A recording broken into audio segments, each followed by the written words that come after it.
चलिए आते हैं इंग्लिश के इंट्रोडक्शन पे। फर्स्ट पॉइंट है, जब इंग्लिश पढ़ रहे हैं तो फर्स्ट पॉइंट है कि हमारा इंग्लिश क्या है। फर्स्ट पॉइंट क्या है कि जो इंग्लिश है ये इंग्लिश है क्या। तो अब बताइएगा कि जो हम हिंदी बोल रहे हैं वो हिंदी क्या है। अगर मैं आपसे पूछूं कि हिंदी क्या है, ये जो उर्दू है उर्दू क्या है, संस्कृत है ये संस्कृत क्या है, जैसे तेलुगु तमिल ये सब क्या है, हिंदी जो हम बोलते हैं, चाहे कोई उर्दू बोलते हैं या फिर कोई संस्कृत बोलते हैं, ये सभी क्या है, ये सब क्या है, एक लैंग्वेज है। क्या है, लैंग्वेज है। उसी तरह से इंग्लिश भी जो है ना एक लैंग्वेज है। इंग्लिश भी क्या है, एक लैंग्वेज है। इंग्लिश क्या है, एक लैंग्वेज है। लेकिन हमें इंग्लिश लैंग्वेज नहीं पढ़नी है, बल्कि हमें इंग्लिश ग्रामर पढ़नी है। तो जब इंग्लिश ग्रामर पढ़ने की बात आती है तो याद कीजिए, जब बचपन की यादों को थोड़ा ताज़ा करते हैं। याद कीजिए बचपन में सबसे पहले हम इंग्लिश में क्या पढ़े थे। बचपन में जब हम लोग इंग्लिश पढ़ रहे थे सबसे पहले इंग्लिश में क्या पढ़े थे हम लोग बचपन में, याद कीजिए तो क्या पढ़े थे हम लोग, ABCD A to Z। यही पढ़े सबसे पहले, इससे पहले भी कुछ पढ़े थे इंग्लिश में नहीं। सबसे पहले जब बचपन हम इंग्लिश पढ़ना शुरू करते हैं तो सबसे पहले हम ABCD पढ़ना शुरू करते हैं, और इस ABCD को कहा जाता है लेटर। क्या कहा जाता है, लेटर। ABCD को कहा जाता है लेटर। और फिर देखते हैं कि ABCD से पहले तो हम कुछ नहीं पढ़े थे, सबसे पहले पढ़े ABCD। तो ABCD क्या हो गया ना कि लेटर जो है इंग्लिश का सबसे स्मॉलेस्ट यूनिट है, इससे छोटा कुछ है ही नहीं इंग्लिश में। इंग्लिश जब पढ़ना शुरू करते हैं तो इंग्लिश सबसे जो स्मॉलेस्ट यूनिट होता है, सबसे पहला पॉइंट होता है इंग्लिश का, वो होता है क्या, हमारा लेटर। तो लेटर क्या हो गया, इंग्लिश का स्मॉलेस्ट यूनिट हो गया A to Z। अगर आपसे कोई पूछे कि टोटल नंबर ऑफ लेटर क्या है, जो A to Z है इसका नंबर टोटल कितना है, 26 है। टोटल नंबर ऑफ लेटर कितना है, 26 है।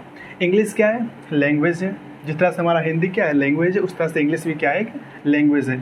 लेटर क्या है, इंग्लिश का स्मॉलेस्ट यूनिट है A to Z। Total number of letter कितना है, लेटर का टोटल नंबर कितना है, 26 है। कितना है, 26 है। लेकिन गलती हमसे यहाँ होती है कि अगर कोई पूछता है हमसे कि इंग्लिश में कितने अल्फ़ाबेट है, तो हम कह बैठते हैं इंग्लिश में अल्फ़ाबेट कितने हैं, 26 हैं। जरा आप अल्फ़ाबेट को देखते हैं। अल्फ़ाबेट से एग्जाम क्वेश्चन करता है, क्वेश्चन क्या करता है वो भी देख लेंगे प्रीवियस का क्वेश्चन। अल्फ़ाबेट क्या है, लेटर तो हो गए 26। अब अगर आपसे कोई पूछे कि इंग्लिश में कितना अल्फ़ाबेट है, तो आप ये मत कहिए कि इंग्लिश में अल्फ़ाबेट 26 है। इंग्लिश में जो है ना लेटर 26 है। ये जो 26 लेटर है ना, इसके ग्रुप को हम कहते हैं अल्फ़ाबेट। तो कह सकते हैं कि ए ग्रुप ऑफ 26 लेटर्स क्या कहला जाएगा, हमारा अल्फ़ाबेट कहला जाएगा। और ग्रुप ऑफ 26 लेटर्स क्या कहला जाएगा, हमारा अल्फ़ाबेट। अल्फ़ाबेट जो है ना वो 26 जो हमारा लेटर है ना, ये पूरा इसका क्या है, एक ग्रुप है। तो अगर अब कोई पूछे आपसे कि इंग्लिश में कितने अल्फ़ाबेट हैं, तो ये नहीं कहना कि इंग्लिश में अल्फ़ाबेट 26 है। इंग्लिश में लेटर 26 है, अल्फ़ाबेट इंग्लिश में एक ही है, वो क्या है, ग्रुप ऑफ 26 लेटर। तो अल्फ़ाबेट कितना इंग्लिश में, एक है। तो ये क्या हो गया, सिंगुलर हो गया। क्या हो गया, अल्फ़ाबेट सिंगुलर हो गया। अल्फ़ाबेट क्या हो गया, सिंगुलर हो गया। अब एग्ज़ाम क्वेश्चन क्या करता है कि जो अल्फ़ाबेट है इसमें S लगाता है एग्ज़ाम। अल्फ़ाबेट में क्या लगा देता है, S। और यहाँ से अल्फ़ाबेट में S लगा के एग्ज़ाम क्वेश्चन करता है। अभी क्वेश्चन भी देखेंगे पूछा हुआ CGL का। अल्फ़ाबेट में क्या करता है, S लगा देता है। ये अल्फ़ाबेट है, यहाँ S लगा दिया अल्फ़ाबेट्स। तो अब थोड़ा सा और देखिए, अल्फ़ाबेट तो हम देख लिए कि एक होता है अल्फ़ाबेट, क्या हो गया, सिंगुलर। अल्फ़ाबेट का हिंदी जो होता है वो होता है वर्णमाला। अल्फ़ाबेट का हिंदी क्या हो गया, वर्णमाला।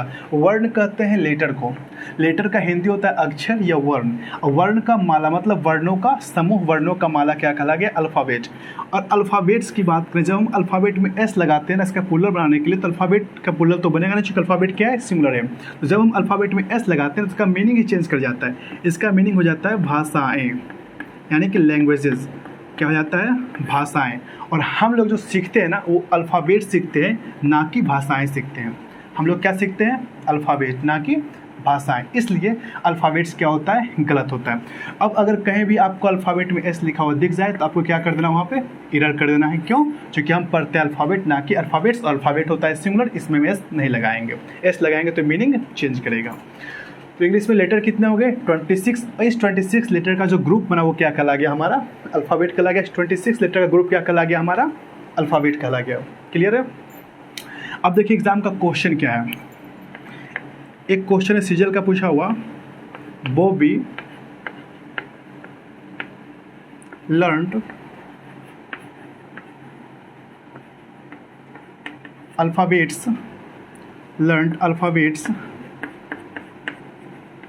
at the age of 4. Bobby learned alphabets at the age of 4. ये क्वेश्चन है आपका सीजीएल का पूछा हुआ। एक क्वेश्चन इसी तरह का सेम पूछा हुआ है, सीजीएल का ही पूछा हुआ, ये भी क्वेश्चन है। ही लर्नड alphabets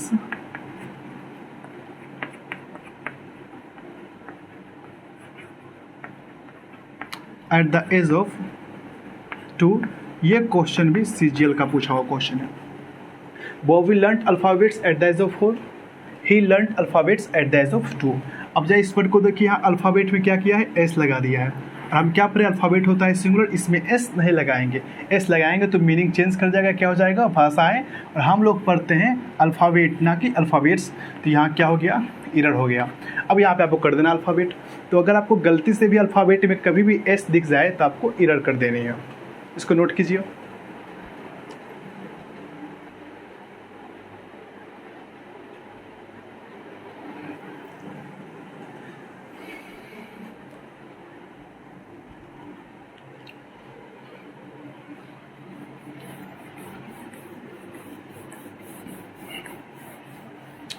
जब हम लोग ABCD याद कर लिए थे, ये बचपन की यादें ताज़ा कर रहे हैं। तो जब हम लोग बचपन में ABCD याद कर लिए तो उसके बाद फिर क्या किए, हम लोग याद करना शुरू किए। क्या याद कीजिए, गुड इंग्लिश हम लोग पढ़ते थे बचपन में, गुड इंग्लिश। उसमें याद करते थे क्या, A for apple, B for ball, C for cat, D for dog, E for elephant, ये सब याद करते थे। तो जो एप्पल है, बॉल, कैट, डॉग, ये सब क्या है, जैसे लिखा कैट, डॉग, ये सब को देखिए ध्यान से, डॉग, राम, ये सब क्या है, ये सब क्या है, वर्ड है। क्या है, वर्ड है। ये सब क्या है, वर्ड है। अब अगर आपको ध्यान से इसको देखिएगा तो वर्ड जो है ना, एक ग्रुप ऑफ लेटर है। इसमें देखिएगा एक से अधिक लेटर है, एक से अधिक लेटर है, एक से अधिक लेटर है। तो जब हम लोग लेटर याद कर लिए थे, ABCD 26 याद कर लिए थे लेटर, उसके बाद हम लोग याद करना शुरू किए थे क्या, वर्ड याद करना शुरू किए। और वर्ड क्या होता है, ग्रुप ऑफ लेटर। देखिए कैट में ग्रुप ऑफ लेटर्स है, डॉग ग्रुप ऑफ लेटर्स है, राम ग्रुप ऑफ लेटर्स है, एप्पल ग्रुप ऑफ लेटर्स है। तो क्या हो गया, वर्ड ग्रुप ऑफ, वर्ड क्या हो गया, a group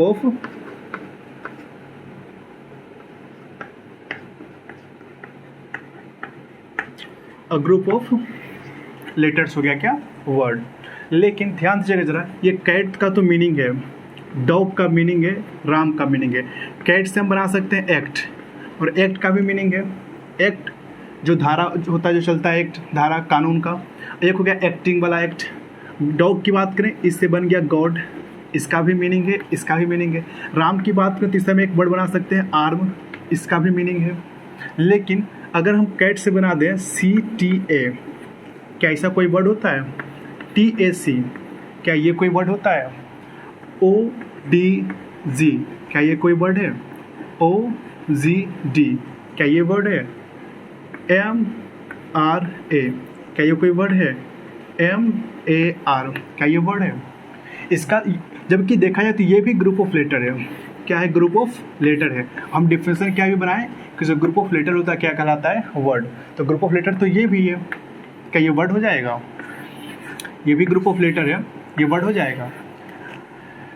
word group of letter तो होता है, लेकिन क्या होना चाहिए, वो मीनिंगफुल होना चाहिए। जैसे कैट था, कैट का मीनिंग था अपना, डॉग का एक अपना मीनिंग था, राम का एक अपना मीनिंग था, एक्ट का एक अपना मीनिंग था, गॉड का एक अपना मीनिंग है, और आर्म का भी है। लेकिन CTA, TAC का कोई मीनिंग ही नहीं है, क्या है, मीनिंगलेस है। ODG, OGD मीनिंगलेस है। MRA, MAR क्या है, मीनिंगलेस है। तो यानी कि ग्रुप ऑफ लेटर्स तो होना चाहिए, लेकिन इसका कंप्लीट मीनिंग भी होना चाहिए। क्या होना चाहिए, कंप्लीट मीनिंग। अगर कंप्लीट मीनिंग नहीं है तो वो फिर वर्ड नहीं कहलाया जाएगा, वो वर्ड गलत हो जाएगा। ठीक है, तो क्या हो, ग्रुप ऑफ लेटर हो, साथ साथ क्या उसका एक कंप्लीट मीनिंग हो। इसीलिए ग्रुप ऑफ लेटर है लेकिन कंप्लीट मीनिंग नहीं है, तो इसे हम वर्ड नहीं कहेंगे। ग्रुप ऑफ लेटर के साथ साथ कंप्लीट मीनिंग भी होना चाहिए, इसे नोट कीजिए। जब लोग वर्ड याद कर लिए थे उसके बाद वर्ड के बाद क्या याद करना किए थे हम लोग, सेंटेंस। वर्ड के बाद क्या किया हम लोग, सेंटेंस बनाना शुरू किए। जैसे this is Ram, he is a dog, this is a boy, ये सब लिखना शुरू किए। ये सब क्या हो गया, सेंटेंस हो गया। जब हम लोग वर्ड कंप्लीट किए तो वर्ड के बाद हम लोग कहाँ आ गए, सेंटेंस में। वर्ड के बाद आ गए हम लोग सेंटेंस में।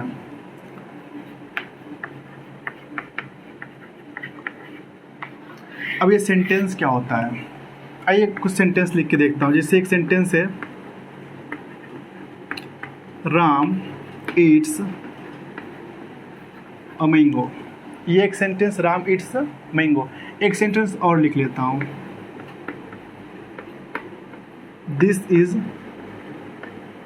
Ram, this is Ram. इसको आप ध्यान से देखिए, इसमें देखिए ग्रुप ऑफ वर्ड्स है, ग्रुप ऑफ वर्ड्स है, ग्रुप ऑफ वर्ड्स है। इसमें देखिए ग्रुप ऑफ वर्ड्स है। वर्ड था कैसे, ग्रुप ऑफ लेटर, लेकिन सेंटेंस क्या है, ग्रुप ऑफ वर्ड्स है। तो हम कह सकते हैं सेंटेंस को अ ग्रुप ऑफ वर्ड्स। क्या कहा जाएगा, sentence. A group of words क्या कहा जाएगा, सेंटेंस। अब जरा ध्यान से दीजिए, देखिएगा, राम इट्स द मैंगो तो सही है। अब इसको हम क्या इस तरह से लिख सकते हैं, it's Ram mango A, this is Ram, इसको हम लिख सकते हैं राम दिस इज। क्या इस सेंटेंस को हम इसे लिख सकते हैं हम, देखे जाए तो ये भी ग्रुप ऑफ वर्ड्स है, ये भी ग्रुप ऑफ वर्ड्स। क्या इसको भी हम सेंटेंस कर देंगे। अगर मैं लिखूं राम एंड श्याम, ये भी तो ग्रुप ऑफ वर्ड्स है। क्या इसको भी सेंटेंस कर देंगे। सेंटेंस ग्रुप ऑफ वर्ड्स तो कहलाता है, लेकिन साथ ही साथ इसका एक कंप्लीट मीनिंग होना चाहिए और कंप्लीट स्ट्रक्चर होना चाहिए।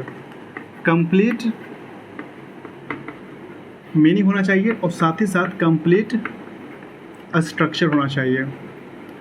Ram it's a mango, complete sentence, complete meaning भी है और कंप्लीट स्ट्रक्चर भी है। लेकिन इट्स राम एंड मैंगो ऐसा कोई सेंटेंस होता है। राम एंड श्याम, ये क्या कोई कंप्लीट सेंटेंस है। दिस इज राम, ये तो सही एक सेंटेंस है, लेकिन राम दिस इज, क्या ये कंप्लीट सेंटेंस है। क्या सेंटेंस का स्ट्रक्चर इस तरह से होता है, राम दिस इज, सेंटेंस का स्ट्रक्चर दिस इज राम है। राम इट्स अ मैंगो सही सेंटेंस है, चूंकि सही स्ट्रक्चर, लेकिन क्या ये सही स्ट्रक्चर है, सही स्ट्रक्चर है। राम एंड श्याम की बात करें, ये भी स्ट्रक्चर कंप्लीट नहीं है। तो सेंटेंस क्या होगा, ग्रुप ऑफ वर्ड्स तो होना चाहिए, लेकिन इसका क्या होना चाहिए, कंप्लीट मीनिंग होना चाहिए और कंप्लीट स्ट्रक्चर होना चाहिए। यहाँ ये सही है, ये सही है, लेकिन ये स्ट्रक्चर ही कंप्लीट नहीं है, ये स्ट्रक्चर ही कंप्लीट नहीं है। ये क्या हो गया, गलत हो गया, इसको हम सेंटेंस नहीं कर सकते। तो ग्रुप ऑफ वर्ड्स तो होना चाहिए, ग्रुप ऑफ वर्ड्स ये भी है, सारे के सारे ग्रुप ऑफ वर्ड्स हैं, लेकिन सेंटेंस वो कहलाएगा जो ग्रुप ऑफ वर्ड्स के साथ ही साथ जिसका अपना एक कंप्लीट मीनिंग हो और कंप्लीट स्ट्रक्चर हो। कंप्लीट मीनिंग और कंप्लीट स्ट्रक्चर वो कहलाता है हमारा सेंटेंस।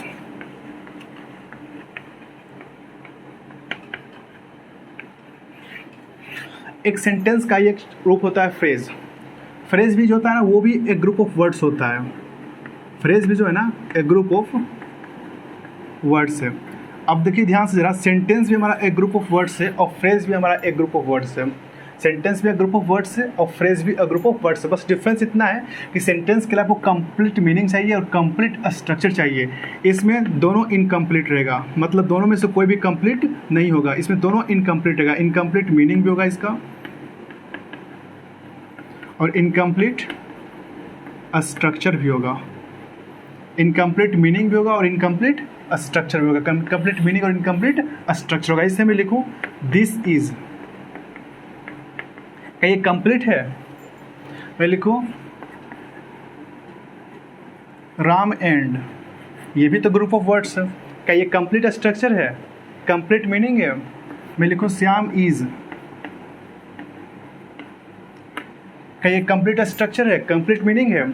तो सेंटेंस होता है एक ग्रुप ऑफ वर्ड्स, फ्रेज भी होता है एक ग्रुप ऑफ वर्ड्स, लेकिन डिफरेंस क्या है कि सेंटेंस में हमें कंप्लीट मीनिंग भी चाहिए और कंप्लीट स्ट्रक्चर भी चाहिए, जबकि फ्रेज क्या होता है, एक ग्रुप ऑफ वर्ड्स तो होता है लेकिन इसका मीनिंग भी इनकम्प्लीट होता है और स्ट्रक्चर भी क्या होता है, इनकम्प्लीट होता है। क्या कहलाया जाता है हमारा phrase, incomplete meaning with incomplete structure. क्या हो गया, फ्रेज। ये रहा हमारा सेंटेंस, ये रहा फ्रेज। अब सेंटेंस का स्ट्रक्चर क्या होता है, कंप्लीट। अब उसे देखते हैं हम। कि सेंटेंस का स्ट्रक्चर कंप्लीट करने के लिए हमें चाहिए क्या। तो एक सेंटेंस को कंप्लीट रूप से लिखने के लिए, एक सेंटेंस का स्ट्रक्चर कंप्लीट करने के लिए हमें 3 चीज़ें चाहिए होती है। First subject, second verb, third object. जैसे देखिए, Ram subject, Yeats verb, mango object.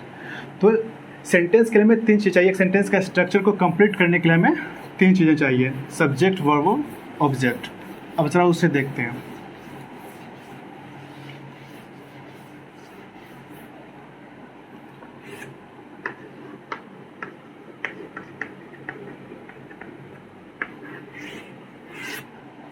Sentence,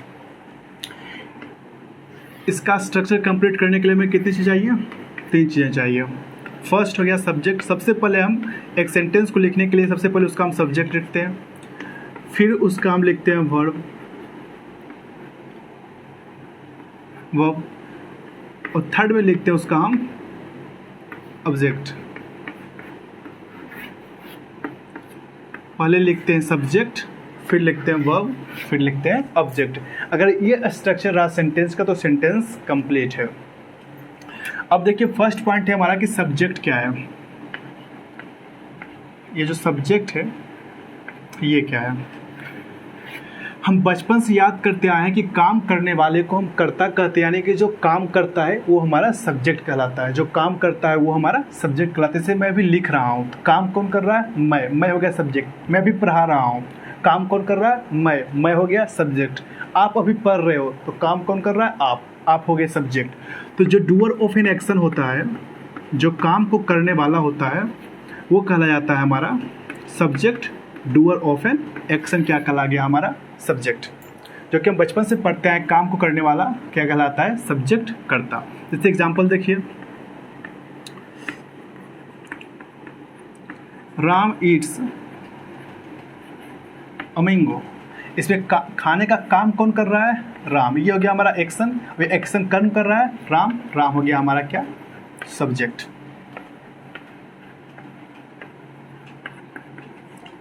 I am teaching you. मैं आपको पढ़ा रहा हूँ। आई एम टीचिंग यू। ये पढ़ाने का काम कौन कर रहा है? पढ़ाने का काम कौन कर रहा है? आई। ये क्या हो गया? सब्जेक्ट। तो जो काम को करने वाला होता है वो हमारा हो जाता है सब्जेक्ट। अब देखिए, एक सेंटेंस में और लिखता हूँ, जैसे ध्यान से देखिएगा। Ram is a good boy. एक सेंटेंस। दूसरा,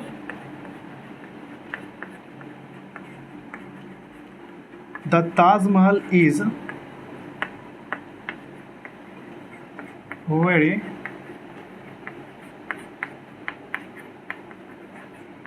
ब्यूटीफुल।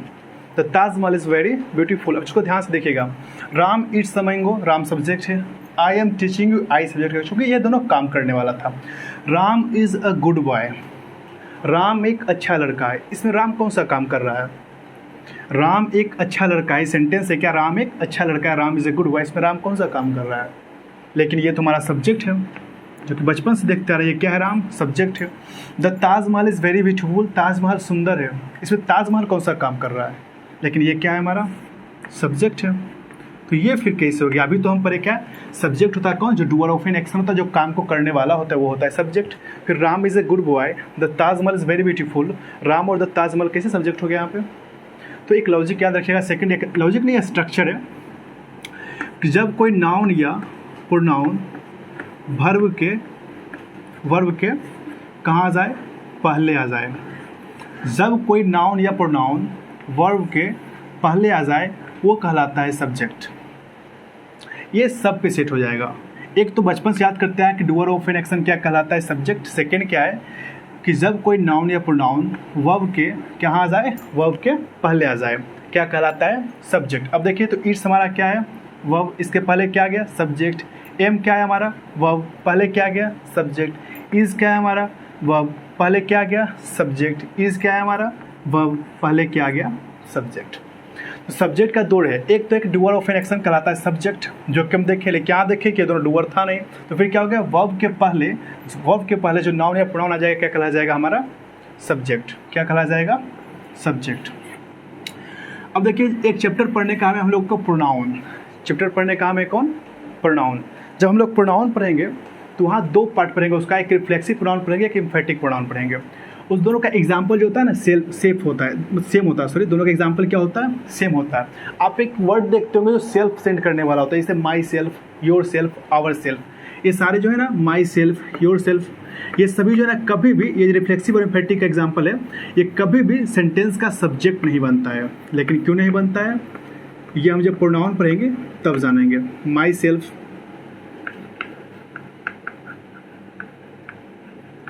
हिमसेल्फ, herself, itself,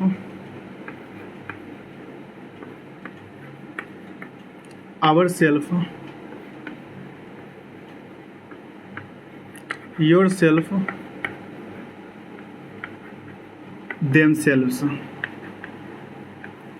जो भी वर्ड है ये सारे, ये कभी भी सेंटेंस का सब्जेक्ट नहीं बनता है, कभी भी सेंटेंस का सब्जेक्ट नहीं बनता है। आप इसका यूज़ वर्ब के पहले सब्जेक्ट के रूप में नहीं कर सकते। लेकिन क्यों नहीं करेंगे? ये पढ़ने का प्रोनाउन में, जब पढ़िएगा रिफ्लेक्सिव प्रोनाउन तब। बस इस वर्ड को भी ध्यान रखना है कि माई सेल्फ, हिम सेल्फ जो सेल्फ सेंड करने वाला है, हर सेल्फ, इट सेल्फ, और सेल्फ का प्लूरल होता है selves, ourselves, yourself, themselves. ये सारे वर्ड कभी हमारे सेंटेंस का सब्जेक्ट नहीं बनते। यहाँ से एग्जाम बहुत ज़्यादा क्वेश्चन करता है। सब्जेक्ट क्या हो गया? जो वर्ब के पहले आ गया वो कहला गया सब्जेक्ट, लेकिन ये कभी भी सब्जेक्ट नहीं बनता है। अब अगर आपको माई सेल्फ दिख जाए सब्जेक्ट के स्थान पे, तो माई सेल्फ के लिए आपको यूज़ कर देना है आई का, क्योंकि आई जो होता है माई सेल्फ का सब्जेक्ट है, आई से बनता है माई सेल्फ। हिम को बदल देना है आपको ही में, हिम को बदल देना है कहाँ? ही में। हर को बदल देना है आपको सी में, सी का, हर सेल्फ का सब्जेक्ट होता है सी। इट सेल्फ को बदल देना आपको इट में, क्योंकि ये इट से बना हुआ है। माई सेल्फ को आई में, हिम सेल्फ को ही में, हर सेल्फ को सी में, इट सेल्फ को इट में, आवर सेल्फ जो हमारा है इसे वी में बदल देना है, क्योंकि वी से बना हुआ है। योर सेल्फ को यू में बदल देना है, और देम सेल्फ्स को दे में बदल देना है। कहाँ बदल देना है? दे में। तो ये जो वर्ड है ये कभी भी सेंटेंस का सब्जेक्ट नहीं बनता है, इसे आप नोट में लिख लीजिएगा। ये कभी भी सेंटेंस का सब्जेक्ट नहीं बनता है। अब इसको नोट कीजिए। अब इतना पे कुछ प्रीवियस का क्वेश्चन देखते हैं, नोट कीजिए इसको।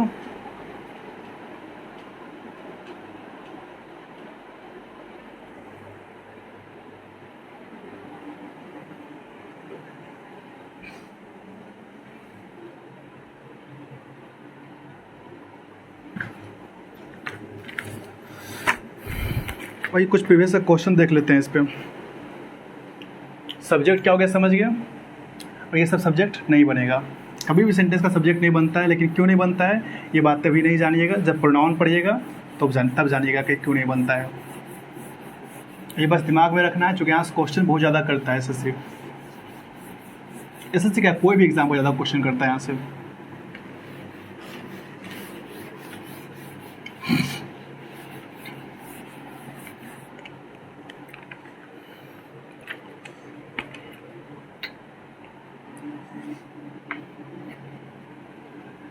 एक क्वेश्चन है एमटीएस का, दिमाग लगाते चलिएगा। I and him are very good friends. ये क्वेश्चन है एमटीएस का। I and him are very good friends. एक क्वेश्चन है Rustam and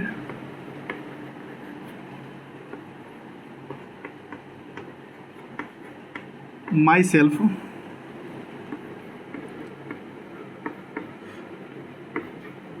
show the picture. ये क्वेश्चन भी एमटीएस का है। एक क्वेश्चन है my friend and myself are going to market. ये क्वेश्चन है आपका सीडीएस का पूछा हुआ क्वेश्चन है। और लिख के 2 क्वेश्चन देखते हैं।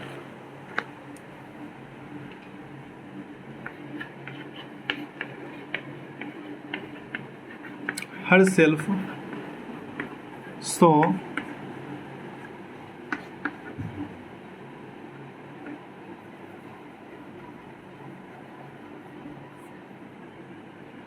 Her self so the thief. ये क्वेश्चन है आपका पूछा हुआ सीपीओ का। एक क्वेश्चन और देख लीजिए।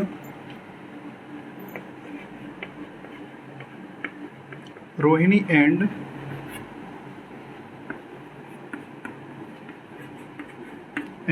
माई सेल्फ विल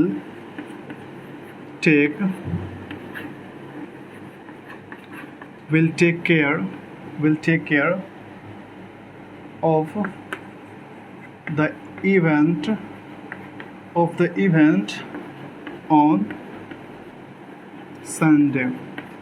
ये क्वेश्चन है आपका सीजीएल का पूछा हुआ क्वेश्चन है। ये ना 5 क्वेश्चन देख लीजिए। एक चीज़ याद रखिएगा, यहाँ देखिए ऑन संडे। एक याद रखिए प्रीपोजिशन का रूल क्या है कि ऑन प्लस डे या डेट, यानी कि दिन के नाम के पहले और तारीख के नाम के पहले हम ऑन प्रीपोजिशन का यूज़ करते हैं। दिन के नाम के पहले इसे ऑन संडे, ऑन मंडे, तारीख के नाम के पहले से ऑन 15 अगस्त।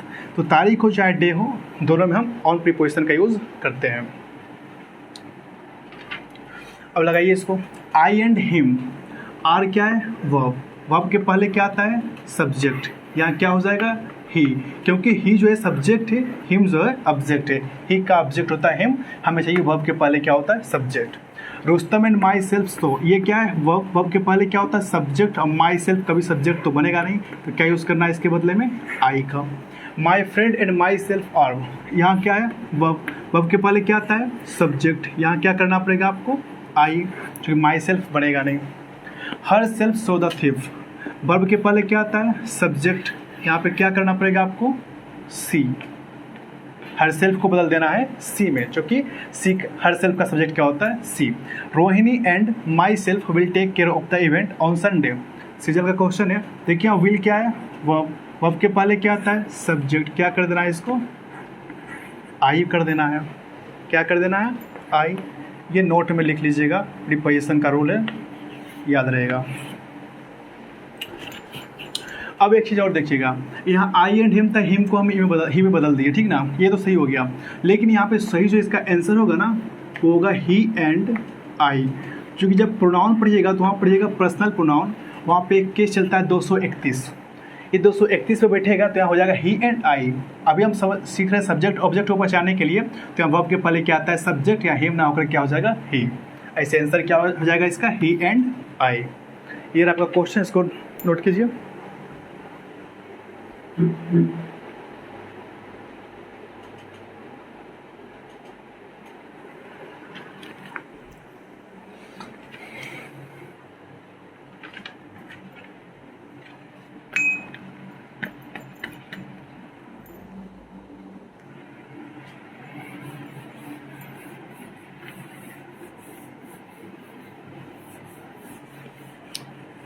आपका सब्जेक्ट हो गया।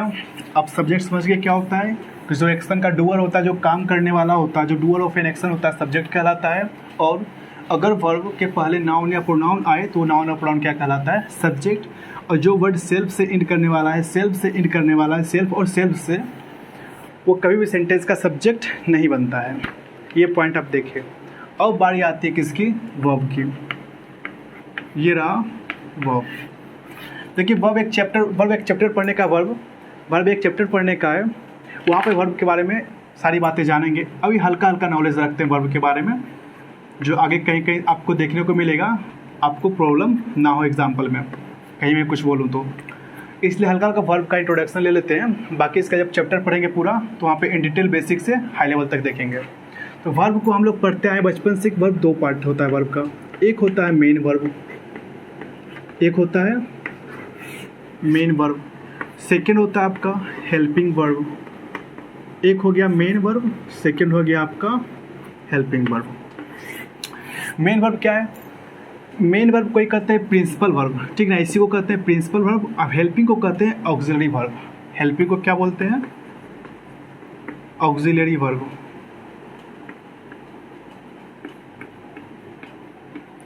हेल्पिंग को बोलते हैं ऑक्सिलरी वर्ब और मेन को बोलते हैं प्रिंसिपल वर्ब।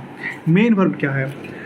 हम जितने भी काम करते हैं, आप कोई भी काम कर लो, जितना भी काम करते हो आप, सारा का सारा मेन वर्ब है। जैसे मैं लिख रहा हूँ, आप पढ़ रहे हो, मैं आपको पढ़ा रहा हूँ, कोई हंस रहा है, कोई बोल रहा है, कोई गा रहा है, कोई नाच रहा है, कोई दौड़ रहा है, कोई रो रहा है, जितना भी एक्शन हम लोग करते हैं, जितना भी एक्शन करते हैं, सारे के सारे क्या हैं? मेन वर्ब है। तो ऑल टाइप्स ऑफ एक्शन क्या हो गया हमारा? जितने भी तरह का हम एक्शन करते हैं, जितने भी तरह का एक्शन है, सबका सब क्या हो गया? मेन वर्ब हो गया। ऑल टाइप्स ऑफ एक्शन क्या हो गया? मेन वर्ब हो गया। ये रहा आपका मेन वर्ब। हम जितना भी काम करते हैं, सारा का सारा क्या है? मेन वर्ब है। बात करें हेल्पिंग वर्ब की, इसका नाम में इसका डिफरेंस छिपा है। हेल्पिंग वर्ब में वर्ड है क्या? हेल्प। ये क्या करता है ना कि मेन वर्ब की हेल्प करता है। It helps main verb. ये क्या करता है? मेन वर्ब की हेल्प करता है। It helps main verb. और ध्यान रखिएगा कि जब मेन वर्ब की हेल्प करता है तो मेन वर्ब के पहले आता है। मेन वर्ब के पहले आता है, ये भी याद रखिएगा इसका स्ट्रक्चर, कि हेल्प तो करता है मेन वर्ब की, क्योंकि इसका नाम में ही बात लिखा हुआ है हेल्पिंग वर्ब, यानी कि क्या करता है? मेन वर्ब की हेल्प करता है। और जब मेन वर्ब की हेल्प करता है तो मेन वर्ब के पहले आता है। एग्जाम्पल देखिए, जैसे I teach you. I teach you, यहाँ पे काम कौन कर रहा है? सब्जेक्ट आई, ये हो गया सब्जेक्ट। टीच क्या हो गया? आपका एक्शन है। ये क्या हो गया? आपका मेन वर्ब। टीच क्या है? एक्शन है। क्या हो गया? Main verb. अब इसी को मैं लिखूं, आई am teaching you. I am teaching you. यहाँ आई क्या हो गया? सब्जेक्ट। एम क्या हो गया? Helping verb. टीचिंग क्या हो गया? Main verb. यहाँ देखिए हेल्पिंग वर्ब जो है मेन वर्ब की हेल्प कर रहा हूँ, मेन वर्ब से कहाँ आया है? पहले आया। तो हेल्पिंग वर्ब है कि जो मेन वर्ब की हेल्प करे मेन वर्ब से पहले आया, क्या कहलाता है? हमारा हेल्पिंग वर्ब। ये हो गया हमारा helping verb. I am teaching you.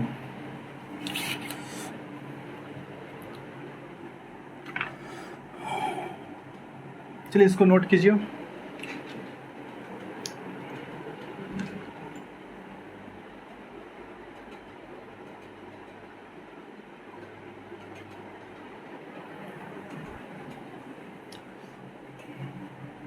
इसको मिटा देता हूँ यहाँ पे। अब बात करते हैं हेल्पिंग वर्ब की। अब बात करते हैं हेल्पिंग वर्ब की। अगर तो हेल्पिंग वर्ब की टोटल जो संख्या होती है ना, वो फिक्स है 24। हेल्पिंग वर्ब जो टोटल है हमारा कितना है? 24 है। हेल्पिंग वर्ब 24 से ना एक ज़्यादा है ना एक कम है। कितना है? 24 है। बात करें अगर मेन वर्ब की, तो मेन वर्ब जो ना इन्फिनेटिव है, इनफाइनाइट है। कितना है? अनंत है, इनफाइनाइट है मेन वर्ब। लेकिन हेल्पिंग वर्ब जो है ना वो 24 है, ये फिक्स है। कितना है? 24।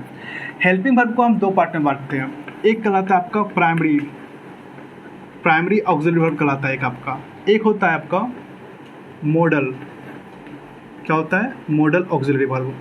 तब हेल्पिंग वर्ब को दो पार्ट में बांटते हैं। एक प्राइमरी कहलाता है, एक कहलाता है आपका मॉडल। अगर बात करें प्राइमरी की तो प्राइमरी की संख्या होती है 11, और बात करें मॉडल की तो मॉडल की संख्या होती है 13। तो नॉमिनेटर कितना हो गया? 24।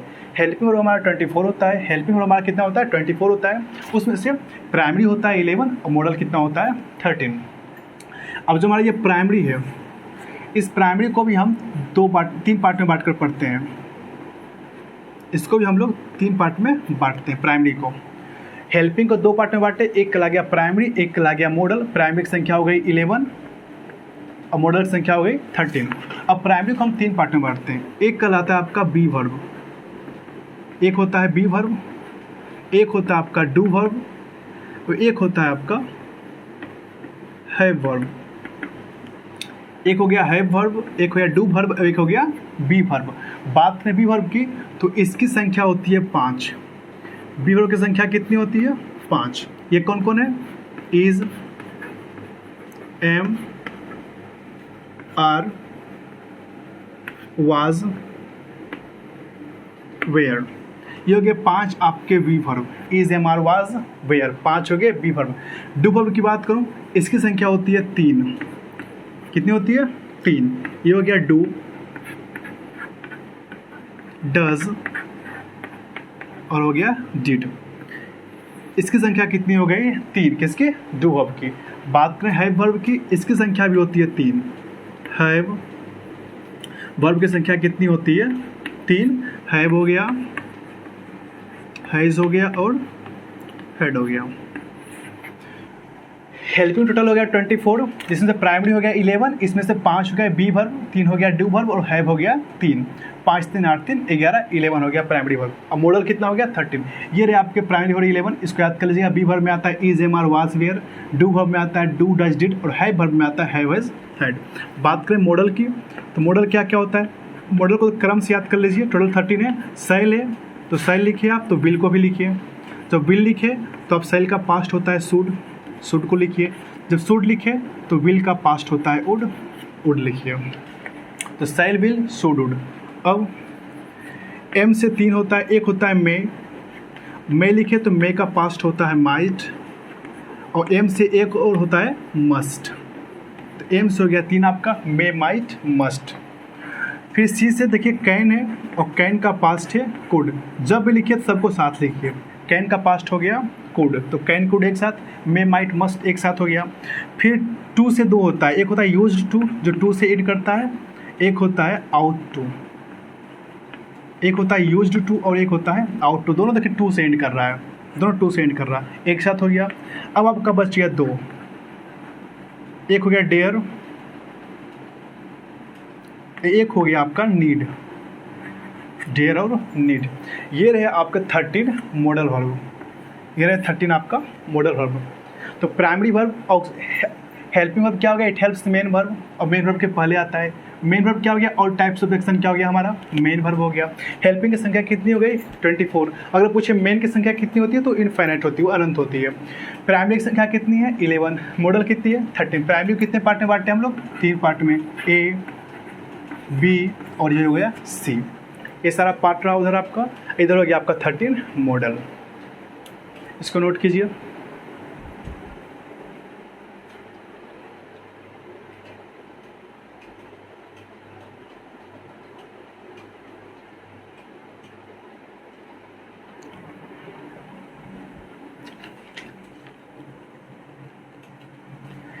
ये रहा हेल्पिंग वर्ब।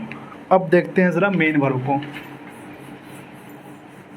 हम लोग वर्ब फॉर्म्स याद करते हैं, जैसे ईट, एट, ईटन, ईटिंग, ईट्स, जो V1 होता है, V1, V2, V3, V4, V5, हम लोग जो वर्ब फॉर्म्स याद करते हैं। राइट का होता है जैसे write, wrote, written, writing, writes. Sing का होता है सिंग, सैंग, संग, सिंगिंग, सिंग्स। ये सभी कहलाते हैं वर्ब फॉर्म्स, जिसके 5 रूप होते हैं। वो जो वर्ब फॉर्म्स होता है ना, वो सिर्फ मेन वर्ब का होता है, ना कि हेल्पिंग वर्ब का। जो हम वर्ब फॉर्म्स बनाते हैं, 5 याद करते हैं, जो वो किसका होता है? सिर्फ मेन वर्ब का। तो हम कह सकते हैं कि मेन वर्ब को हम 5 पार्ट में बांट सकते हैं। मेन वर्ब को बांट सकते हैं उस केस पे 5 पार्ट में। तो ये वर्ब इन डिटेल पढ़नी है हम लोग को वर्ब चैप्टर में। से मेन का भी 2 पार्ट होता है, एक कहलाता है ट्रांजिटिव वर्ब कहलाता है, एक इंट्रांजिटिव वर्ब कहलाता है। तो वो सब अभी नहीं पढ़ेंगे हम लोग, वो सब पढ़ेंगे वर्ब चैप्टर में। अभी बस ये देखते हैं कि मेन वर्ब का हम वर्ब फॉर्म्स बनाते हैं, वो जो कि 5 पार्ट में होता है। V1, V2, V3, V4, V5। ये first form of verb, second form of verb, third form of verb, fourth form of verb और फिफ्थ फॉर्म ऑफ वर्ब। ये रहा 5 आपका वर्ब फॉर्म रहा। ये जो इसको कहते हैं हम लोग क्या कहते हैं? वर्ब फॉर्म्स कहते हैं। ये सिर्फ और सिर्फ मेन वर्ब का होता है। इसी को क्या कहते हैं? हम क्या कहते हैं? Verb forms.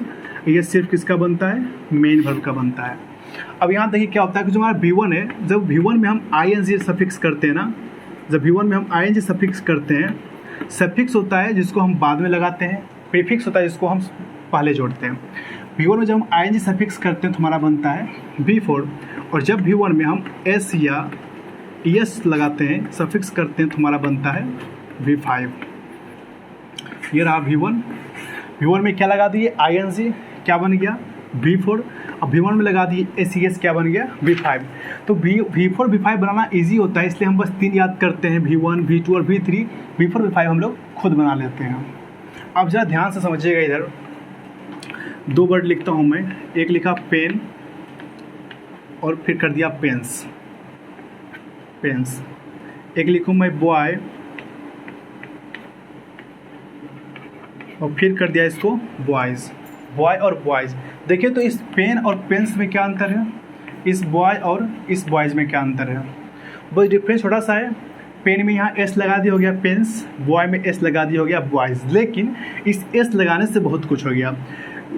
यहाँ पे ये पेन था सिंगुलर, क्या था सिंगुलर था, जब इसमें एस लगाए क्या बन गया प्लूरल।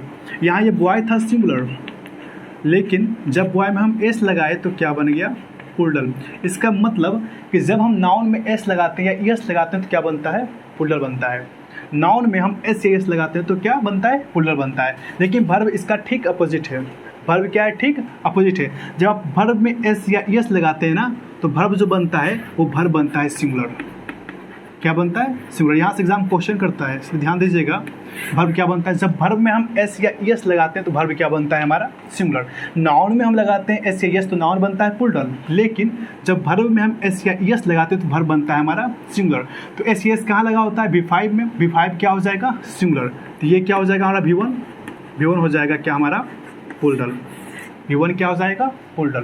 तो जो ये हमारा V1 है ये क्या हो गया प्लूरल, और ये जो V5 है ये क्या हो गया हमारा सिंगुलर। तो जो S वाला होगा ना वो क्या होगा सिंगुलर होगा, जो V1 है वो क्या होगा प्लूरल होगा। और इसी बेसिस पर V5 के बेसिस पर जो है S के बेसिस पर ना मेरा कुछ हेल्पिंग वर्ब है, जैसे इज, वाज, हैज़ और डज। अब ध्यान से देखिए तो इसमें भी S लगा हुआ है, इज में S लगा हुआ है, वाज में S लगा हुआ है, हैज़ में S लगा हुआ है और डज में S लगा हुआ है। ऐसी S के बेसिस पे ये भी क्या हो जाता है सिंगुलर हो जाता है। क्या होता है, ये भी क्या हो जाता है सिंगुलर हो जाता है।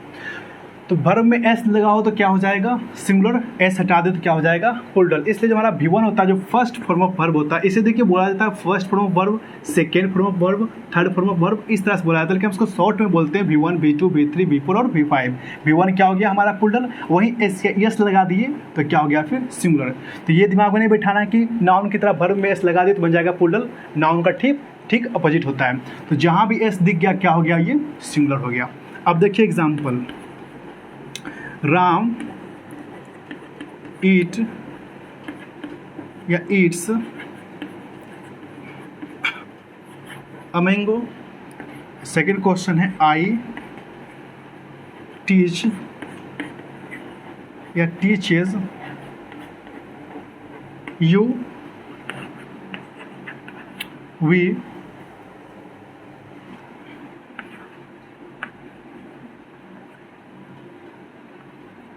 read या reads,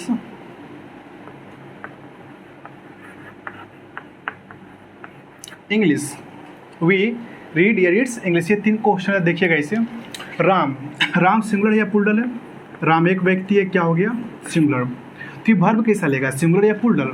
तो याद रखिएगा जब सब्जेक्ट सिंगुलर होता है तो वर्ब भी सिंगुलर लेता है, और सब्जेक्ट प्लूरल हो तो वर्ब भी प्लूरल लेता है। तो राम क्या है सिंगुलर, ये क्या लेगा सिंगुलर। अब सिंगुलर कौन सा होता है V1 या V5, क्या होता है सिंगुलर V5 जिसमें S लगा होता है, तो S वाला क्या हो गया सिंगुलर।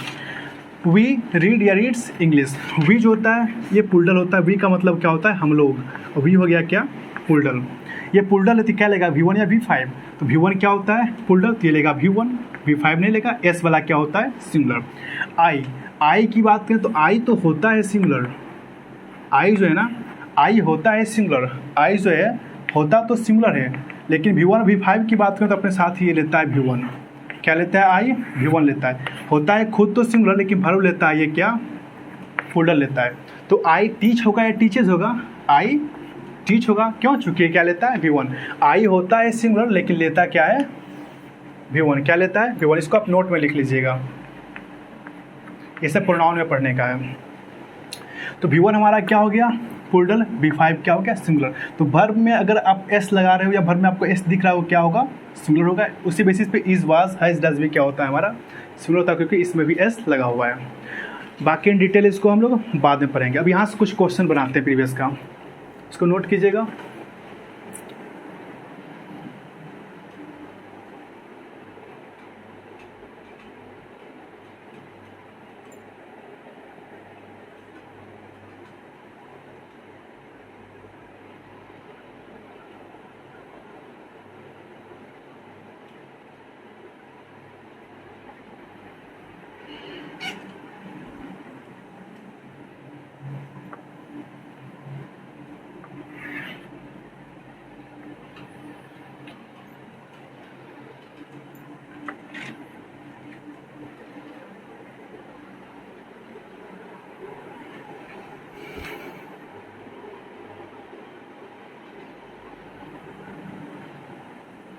एक क्वेश्चन देखते हैं।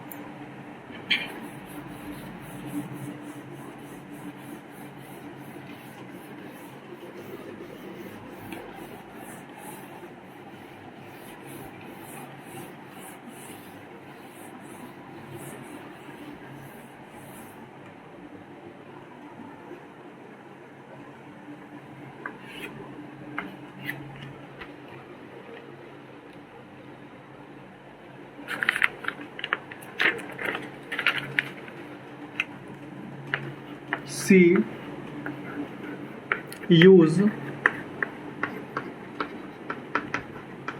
used my knife for cutting the paper. For cutting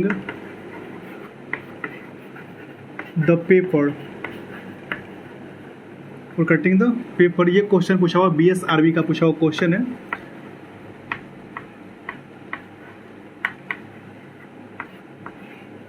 BSRB का पूछा हुआ क्वेश्चन है। सेकेंड है flowers that are just picked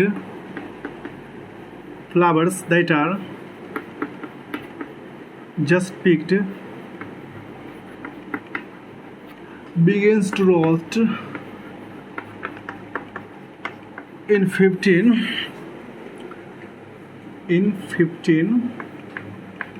seconds.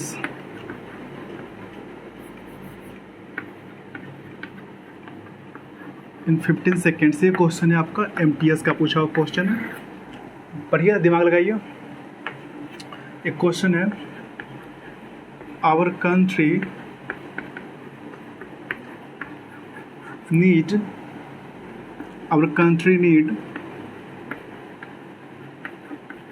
a number of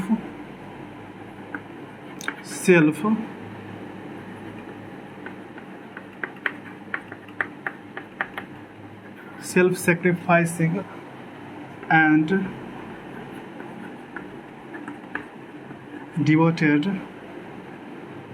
political leaders.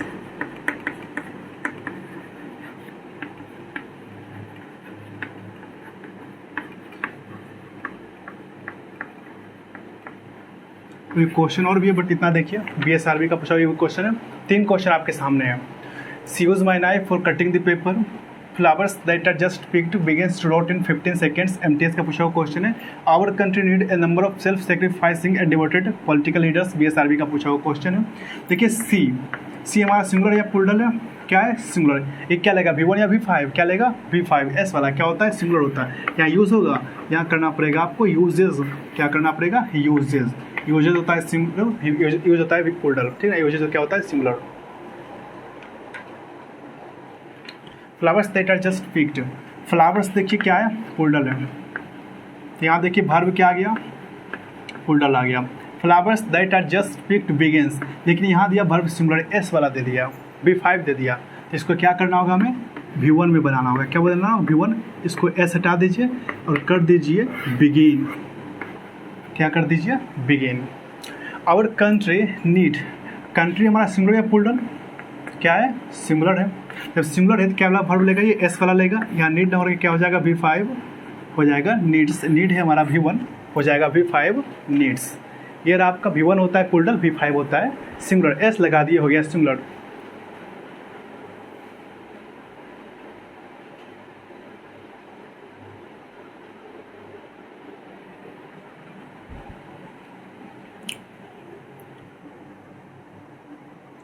चलिए एक पॉइंट और यहीं देख लेते हैं नीचे, वर्ब से रिलेटेड एक पॉइंट और देख लेते हैं। यहाँ पे एक वर्ड है हमारा नोट। हम जानते हैं कि नोट का मतलब होता है नहीं। नोट जो है ये नोट का एक नेगेटिव वर्ड है। नोट का मीन्स क्या होता है? नहीं। नोट का एक नेगेटिव वर्ड है, इसका यूज़ करते हैं हम सेंटेंस को नेगेटिव बनाने के लिए। लेकिन बात यहाँ पे ये है कि नोट का जो यूज़ ना हम मेन वर्ब के साथ नहीं कर सकते कभी भी। मेन वर्ब के साथ हम नोट का यूज़ नहीं करते हैं। नोट का यूज हम जब भी करेंगे हेल्पिंग वर्ब के साथ करेंगे। नोट का यूज़ हम जब भी करेंगे हेल्पिंग वर्ब के साथ करेंगे, ना कि मेन वर्ब के साथ करेंगे। इस बात को ध्यान रखिएगा कि नोट का यूज़ हम मेन वर्ब के साथ नहीं करते हैं, बल्कि कहाँ करते हैं? हेल्पिंग वर्ब के साथ करते हैं। अब देखिए सेंटेंस लिखता हूँ मैं,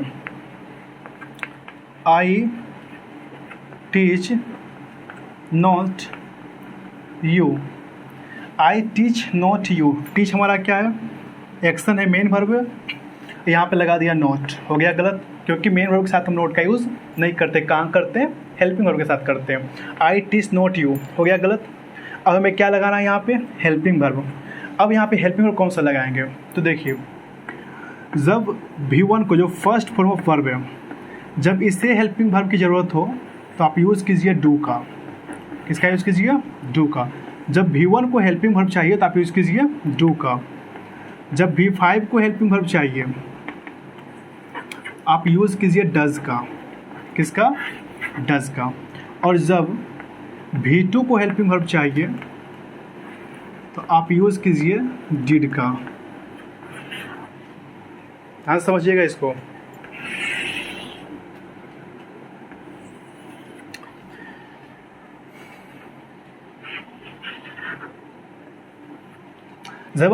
जब V1 को हेल्पिंग वर्ब चाहिए आप यूज़ कीजिए किसका? डू का। जब V5 को हेल्पिंग वर्ब चाहिए आप यूज़ कीजिए डज का। और जब V2 को हेल्पिंग चाहिए तो आप किसका यूज़ कीजिए? डिड का। किसका यूज़ कीजिए? डिड का। अब देखिए यहाँ पे टीच हमारा क्या है? V1 है। V1 कौन सा हेल्पिंग वर्ब लेता है? डू। तो यहाँ पे हम यूज़ कर लेंगे डू। डू हेल्पिंग हो गया। अब तो नोट का यूज़ कर सकते हैं, आई डू नोट। अब बात यहाँ पे कि यहाँ क्या होगा? यहाँ टीच होगा या टीचेस होगा? क्या होगा? आई डू नॉट टीच या teaches you.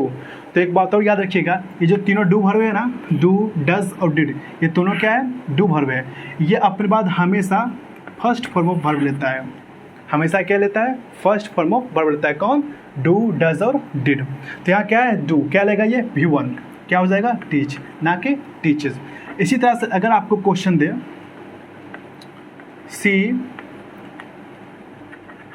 Reads not English. She reads not English. यहाँ आप देखिए रीड्स क्या हो गया हमारा? Main verb. और क्या मेन वर्ब के साथ हम नोट लगाएंगे? नहीं। तो अब क्या चाहिए हमें? यहाँ पे हेल्पिंग वर्ब चाहिए।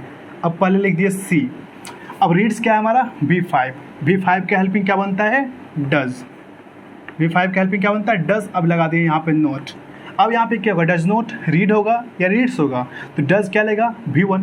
यहाँ पे क्या हो जाएगा? बिना एस वाला, यानी कि read. She does not read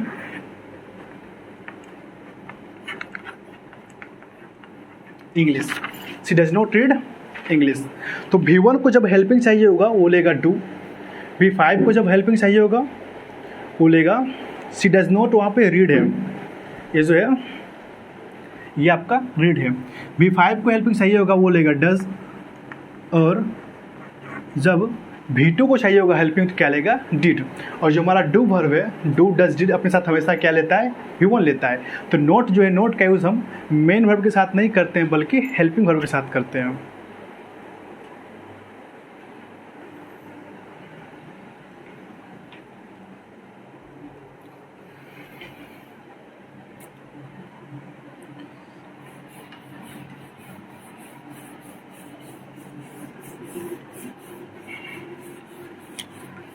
screenshot ले लीजिएगा।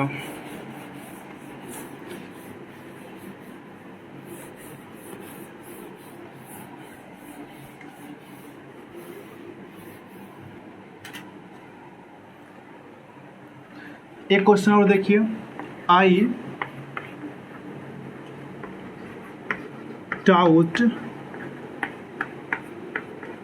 Note you, I taught not you, I taught not you.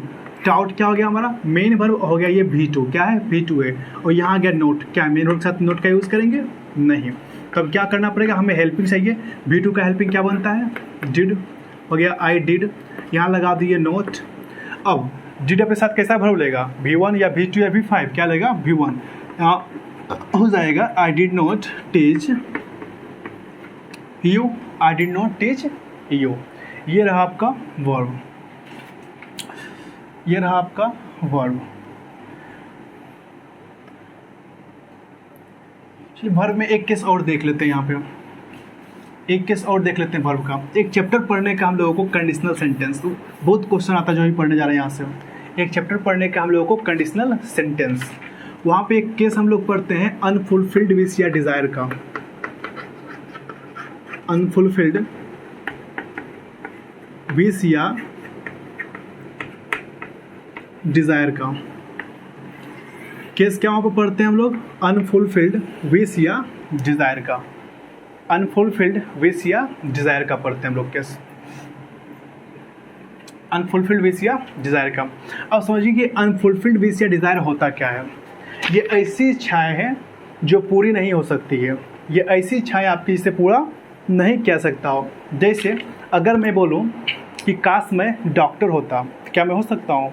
अगर मैं बोलूँ काश मैं प्रधानमंत्री होता, तो क्या मैं हो सकता हूँ। अगर मैं बोलूँ काश मैं करोड़पति होता, तो मैं हो सकता हूँ। कोई चोर बोले काश मैं डॉक्टर होता, क्या वो हो सकता है। कोई चोर बोले काश मैं विद्वान होता, तो क्या वो हो सकता है। तो ऐसी इच्छाएं हैं जिसे पूरा नहीं किया सकता, वो क्या कहलाता है, अनफुलफिल्ड विश या डिज़ायर। इस तरह का सेंटेंस का शुरुआत आपको या तो इफ से मिलेगा, या तो आपको इफ से मिलेगा, या फिर सब्जेक्ट प्लस विश होगा। सब्जेक्ट प्लस क्या होगा, विश। और जो हमारा एग्जाम है ना, वो एग्जाम में सब्जेक्ट के रूप में आई का ही यूज़ करता है, लेकिन आई के बदले कोई भी हो सकता है, वहाँ पे ही सी इट कुछ भी हो सकता है, लेकिन एग्जाम क्या क्वेश्चन करता है, आई पे ही करता है। लेकिन पॉइंट क्या यहाँ पे है ना, कैसे बताइएगा, आई अपने साथ क्या लेगा, वाज या वेयर, क्या लेगा आई अपने साथ, वाज वर्ड, क्या लेगा वाज वर्ड तो नहीं लेगा। लेकिन ये ऐसा केस है ना अनफुलफिल्ड विश या डिज़ायर का, इसमें सब्जेक्ट आपका कुछ भी हो, यहाँ पे कोई सब्जेक्ट हो, उससे कोई फर्क नहीं पड़ता है। यहाँ पे आपको वेयर का ही यूज़ करनी है। किसका यूज़ करना है, वेयर का। आपको वेयर के बदले में आपको दिया रहेगा वाज, आपको दिया रहेगा एम, आपको दिया रहेगा आर, या फिर आपको दिया रहेगा इज। ये सारे के सारे गलत हो जाएंगे। हमारे 5 बी वर्ब हैं, 5 बी वर्ब में से मात्र एक है वेयर, जिसका यूज़ हम कहाँ करते हैं, अनफुलफिल्ड विश या डिज़ायर को दिखाने के लिए हम करते हैं। किसका, वर्ब का। सब इफ प्लस सब्जेक्ट, इफ हो या फिर सब्जेक्ट प्लस क्या हो, विश हो, या सब्जेक्ट के रूप में आई हो सकता है, ही हो सकता है, सी, कुछ भी, सिंगुलर हो चाहे प्लूरल हो, सब के साथ आपको वर्ब का इस्तेमाल करना पड़ेगा, ना कि वाज का, एम का, आर का, इसका किसी का भी इस्तेमाल नहीं करना है। और पहचानें कैसे, इफ से या फिर सब्जेक्ट प्लस विश से। ये क्या कहलाता है, अनफुलफिल्ड विश या डिज़ायर, मतलब ऐसी इच्छाएं जो पूरी नहीं की जा सकती हो। जैसे काश में पक्षी होता, हो सकता हूँ मैं पक्षी, कभी नहीं हो सकता। अब देखिए एग्जाम्पल, एग्जाम्पल क्या है, if I was a bird, if I was a word, काश में पक्षी होता है, फिर यदि मैं पक्षी होता, तो क्या यहाँ पे देखिए तो इफ से स्टार्ट है, क्या हो गया, अनफुलफिल्ड विश या डिज़ायर क्या हो गया, वाज होगा, क्या हो जाएगा, वेयर, क्या हो जाएगा, वेयर। उसी तरह से अगर पूछे आपसे I wish, I wish I am a word, I wish I am a word। यहाँ देखिए क्या आ गया, I wish। सब्जेक्ट यहाँ पे आई का ही क्वेश्चन ज़्यादा करता है, लेकिन आई के अलावा कुछ भी हो सकता है, कोई फर्क नहीं पड़ता है। यहाँ पे सब्जेक्ट सिंगुलर हो चाहे प्लूरल हो, कोई दिक्कत नहीं है। इस एग्जाम आई ही पे ज़्यादा क्वेश्चन करता है। आपको यूज़ क्या करनी है, वाज की, ना कि इज एम आर की। आपको ओनली वाज, सॉरी किसका यूज़ करना है, वर्ब का। इसके अलावा आपको किसी का यूज़ नहीं करना है। हमारे 5 भी वर्ब हैं, उसमें से ओनली वर्ब का यूज़ करना है। वाज, एम, आर, इज, किसी का भी यूज़ नहीं करना है। ये 2 तरह का क्वेश्चन हो गया, एक इफ से हो गया, एक आई विश से। क्या यूज़ करना है, वर्ब का। अब तीसरा टाइप का क्वेश्चन क्या करेगा एग्जाम, इस तरह से पूछेगा, if I wish I were a word, if I wish I were a word. देखिए इसको वेयर भी पढ़ते हैं, वेयर हम लोग पढ़ते हैं, बचपन से टीचर सिखाते हैं क्या, वेयर वेयर वेयर, और वहीं गलती टीचर गलत सिखाते हैं, हम लोग गलत सीख लेते हैं, अभी भी निकल जाता है। इसको वेयर नहीं पढ़ते, इसको पढ़ते हैं वर्ड। क्या पढ़ते हैं, वर्ड। लेकिन बचपन से सीखते हैं वेयर वेयर वेयर, तो निकल जाता है। भाई हमारी गलती नहीं, गलती तुम्हारे टीचर की जो हमें सिखा गए। तो if I wish I were a word, I were a word. अब देखिए क्या यहाँ वर्ड तो दिया, ये तो सही है, लेकिन यहाँ पे पंगा क्या दिया कि यहाँ पे इफ़ और आई विश एक साथ दिया, इफ़ और आई विश एक साथ दिया। यहाँ पे इफ़ था, यहाँ पे आई विश था, यहाँ पे इफ़ और आई विश एक साथ दिया। अब देखिए नया पंगा दिया, क्वेश्चन इस टाइप से करता है एग्जाम में। तो याद रखिएगा जो इफ़ है और आई विश ये दोनों इक्वल होता है, एक दूसरे के बराबर होता है। ये दोनों जो है अनफुलफिल्ड विश या डिज़ायर को दिखाने का काम करता है। इफ़ भी और आई विश भी ये दोनों क्या होता है, इक्वल होता है। अगर आप ये दोनों का यूज़ एक साथ कर दिए, इफ़ और आई विश का यूज़ अगर आप एक साथ कर दिए तो हो जाता है सुपरफ्लुअस हो जाता है। क्या हो जाता है, सुपरफ्लुअस हो जाता है, अनावश्यक हो जाता है, जो कि हमें नहीं चाहिए। या तो आप इफ़ का यूज़ कीजिए या फिर आई विश का यूज़ कीजिए, दोनों का यूज़ आप एक साथ नहीं कर सकते। क्यों, क्योंकि दोनों क्या होता है, एक दूसरे के इक्वल होता है।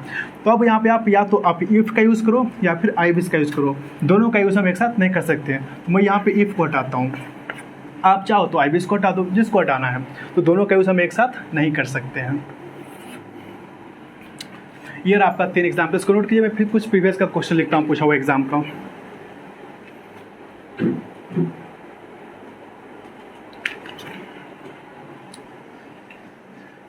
तो अनफुलफिल्ड विश या डिज़ायर के केस में सब्जेक्ट हमारा कोई भी हो, हमें यूज़ क्या करनी है, वर्क की करनी है। किसके, वर्क के। इसके अलावा जो 4 बी वर्ब हैं उसमें से किसी का भी यूज़ नहीं करना, सिर्फ एक ही का करना है, जो है पांचवा वर्ड। इसके अलावा किसी का यूज़ नहीं करना है। सेंटेंस को कैसे पहचानेंगे, या तो वो तो इफ से शुरू होगा या फिर सब्जेक्ट प्लस विश से शुरू होगा। अब देखिए क्वेश्चन पूछा हुआ है एग्जाम का,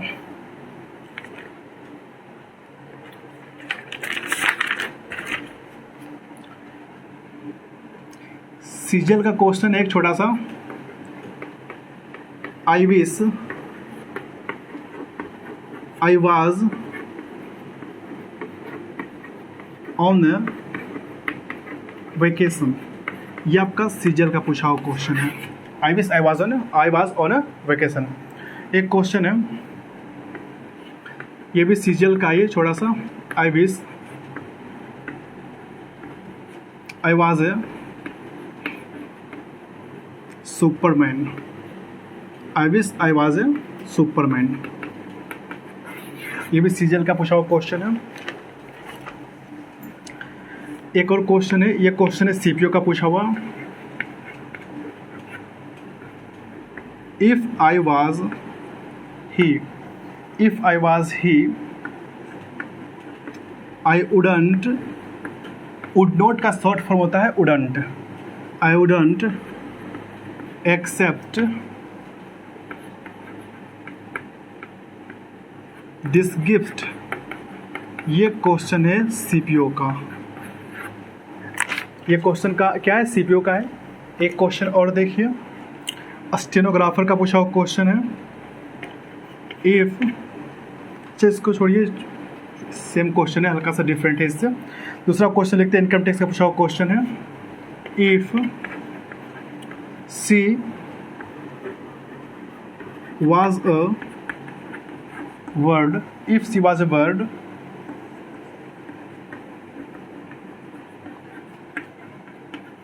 सी वुड फ्लाई, ये क्वेश्चन है पूछा हुआ आपका इनकम टैक्स का।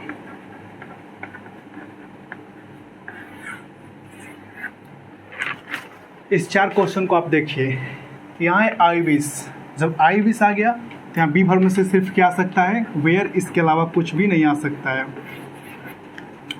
यहाँ क्या गया, आई विश, क्या आएगा, वर्ड। इफ आ गया, क्या आएगा, वर्ड।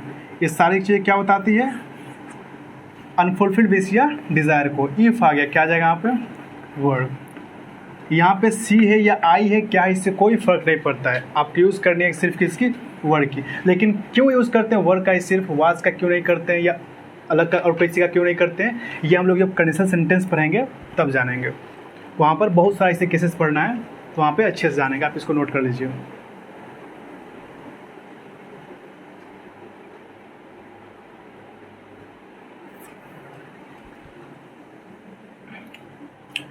अब आपका सब्जेक्ट हो गया, वर्ब हो गया, आपका लेटर हो गया, अल्फ़ाबेट हो गया, वर्ड हो गया, सेंटेंस हो गया, फ्रेज क्या होता है ये भी हो गया। सेंटेंस का स्ट्रक्चर में कौन कौन आता है, subject verb object, 3 important point है इसमें। सब्जेक्ट हम देख लिए, वर्ब भी हम देख लिए। अब बारी है किसके, ऑब्जेक्ट की। अब बारी है ऑब्जेक्ट की।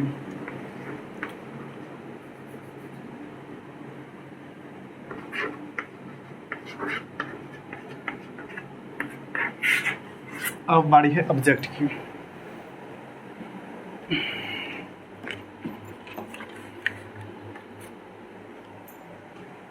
अब बारी है ऑब्जेक्ट की। अब ऑब्जेक्ट को देखते हैं।